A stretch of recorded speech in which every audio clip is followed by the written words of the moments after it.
two kinds of Grihapravesham generally celebrated in India.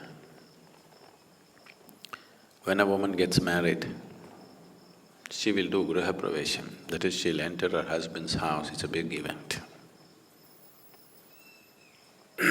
Not anymore because they've already lived together, you know. Otherwise, it was a major event.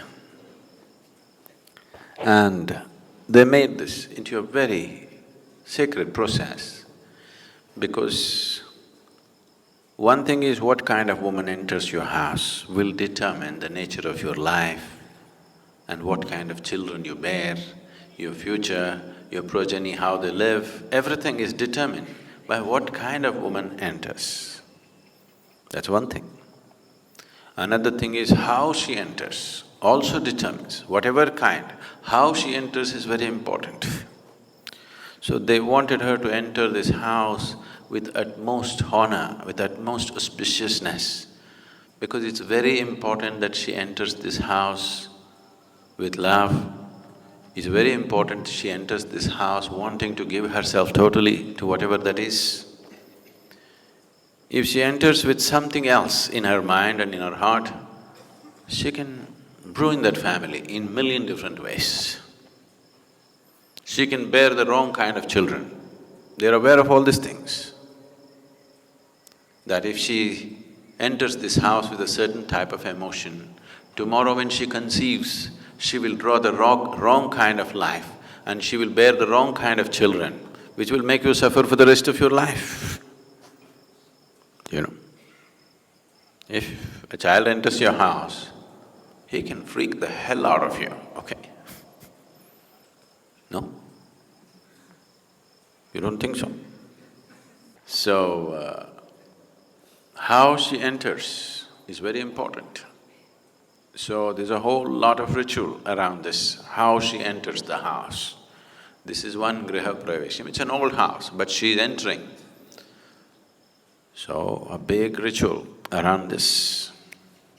The ritual got smaller and smaller and smaller, and now she enters the house before she's married, so it doesn't mean anything anymore, how she enters, because you need to understand this. Today, marriage means you thinking just of a little bit of romance between the two people. That's not how they looked at it. They looked at it as a partnership which is going to determine everything about them and their children, and how the future of this family happens depends on what kind of woman and how she enters this house. So they took elaborate care so that she enters the house properly. The other kind of Grihapravesham is you built a new house and your family wants to move in. So, you want the house to be in the right kind of condition for you to move in.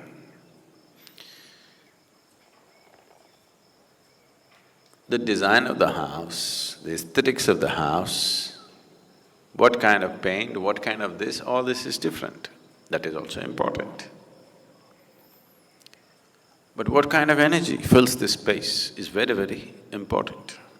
So before you live there, nobody ever sleeps in a house which is uninitiated. So it is a minor form of consecrating the space. Before moving into the house must be… the space must be consecrated, otherwise people won't go and live there. All these things that were done were essentially to create a certain enhanced sense of life energy so that the people who live in this house will naturally move towards well-being. And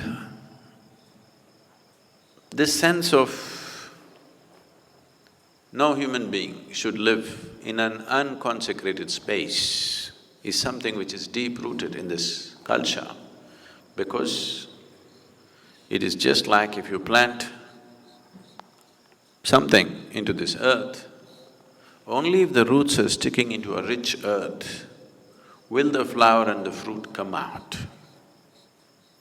If the earth into which these roots are sticking in is not rich enough, is not enhanced enough to sustain life, flower and fruit will not come. Even if it comes, it will be too meager.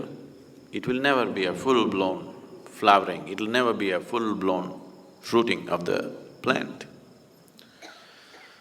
So always these aspects, we gave enormous importance to these aspects of life. It's not just about what you eat, it's not just about what kind of work you do, what kind of space you live in. This is very important in the East. So, people always consecrated their homes in whichever way they know best, and only then moved in. If the kings were sensible and benevolent, they consecrated the whole town. They created any number of places in the town so that the whole town is consecrated. He wants everybody to live in consecrated spaces. If you walk on the street, if you do business, if you live in that town, everyone must constantly live in consecrated space, because if you want to produce generations of enhanced human beings, you need this kind of space. Otherwise, only by accident or by personal dint, somebody may become something. You won't produce a generation of beautiful people. This culture produced a galaxy of knowledge, a galaxy of enlightened beings. Every generation produced this simply because they took care of any number of aspects like this. Nowhere else on this planet have single generations of people risen to such glorious heights of knowing as this culture has known. But all that got fractured in the last few hundred years. In the last 800 to 900 years, this got badly fractured because of invasions and displacement of people and so many things. You can produce very great intellects, very great energy, as human beings I'm saying, individual human beings carrying phenomenal sense of energy and intellect and capability. If you create large spaces of consecrated space, large consecrated spaces where the whole generation of people are in touch with that kind of energy and space. This fortune almost every family had, because before they moved into homes, they did this. Periodically, they did something to enhance the house. This is part of almost every house. Every household, at least once a year, conducted the needed rituals and processes to see that the space in the house is enhanced.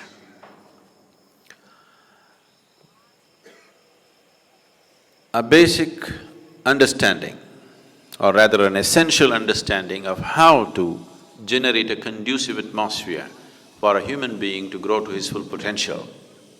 When we say a full potential, today's world is thinking of full potential only as how much money can he make. Their idea of success has become so rudimentary. Modern idea of success is unfortunately extremely rudimentary and gross. How far can you climb in the social ladder? How much money have you made? This is all the idea of success. So, the idea of success was not like this, it was very broad-based and very profound. Someone was considered successful only if he's in a certain state of blissfulness, if he's in a certain state of knowing about himself and the world that he lives in, and socially he's honored, and materially he's prosperous, and he's able to earn the love of his family and friends and society, only then he's considered a successful man. That's how this society looked at it. It doesn't matter how much money he had, if he did not earn people's love, they would say his life is wasted. Even till last generation, this was almost in daily conversation.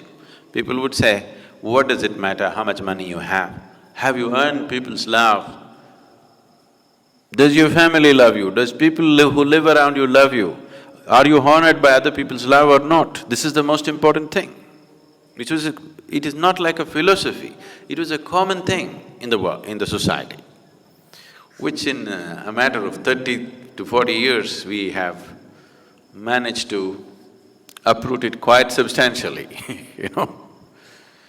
So Grihapravesham was just this, that you want to create the right kind of soil for this plant to grow and flower and fruit. If it's properly done,